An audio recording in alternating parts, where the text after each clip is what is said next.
কালকের আইপিএলের কলকাতা এবং রয়্যাল চ্যালেঞ্জার ম্যাচে সামান্যতম ব্যবধানে কলকাতা একটা জয়, যে জয় দর্শকরা চায়নি। আরও ভালোভাবে হয়তো কলকাতা জিততে পারত, কিন্তু লাস্ট ওভারে স্টার্কের যে জঘন্য বোলিং পারফরমেন্স, যে একটা ইন্টারন্যাশনাল এত ভালো বোলার এই রকম জঘন্য একটা পারফরমেন্স করছে গত কয়েকটা ম্যাচেই, তার নিদর্শন গত ম্যাচেও দেখালো। এইরকম জঘন্য পারফরমেন্স নিয়ে কলকাতা কেন স্টারকে বয়ে বেড়াচ্ছে সেটা কলকাতা ম্যানেজমেন্টের আর একবার ভাবা উচিত।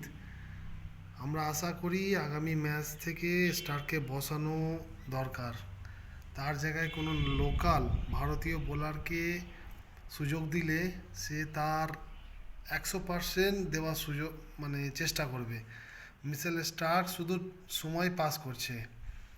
কলকাতার এত আইপিএলে সর্বোচ্চ মূল্য দিয়ে ক্রয় করা প্লেয়ার এইরকম জঘন্যভাবে পারফরমেন্স দিচ্ছে, তার মধ্যে কোনো রকম চেষ্টার নামটাই নেই। 4 ওভার শুধু বল করা, 24টা বলই করছে, যে তার মধ্যে জেদ কোনো নেই যে বোলিং করতে হবে, উইকেট নিতে হবে। এই জঘন্য পারফরমেন্স দিয়ে কোনো বড় টিমের সঙ্গে ম্যাচ জেতা যাবে বলে আশা করছি না। কারণ রয়্যাল চ্যালেঞ্জার ব্যাঙ্গালোরের প্রথম থেকেই মোরাল ডাউন, তাই তারা ওই জেতা ম্যাচটাও হেরে গেল। আশা করছি স্টার্ককে বাদ দিয়ে কোনো ভালো বোলারকে সুযোগ দিলে আরও বোলিং লাইনটা আরও ভালো হবে। কলকাতার টিম ম্যানেজমেন্ট, গৌতম গম্ভীর এবং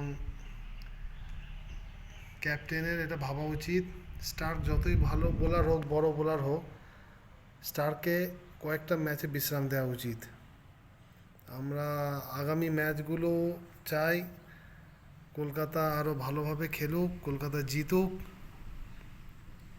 পয়েন্ট টেবিলের 1 এবং 2 নম্বরে কলকাতা শেষ করুক, এবং সর্বোপরি আইপিএলের এবারে ট্রফি বিজয়ী হোক। কিন্তু রকম বোলিং বিভাগ নিয়ে চ্যাম্পিয়ন হওয়া যায় না।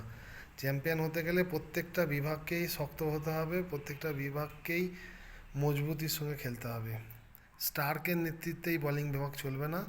স্টার্ককে যত শীঘ্রই বিশ্রাম দেওয়া উচিত।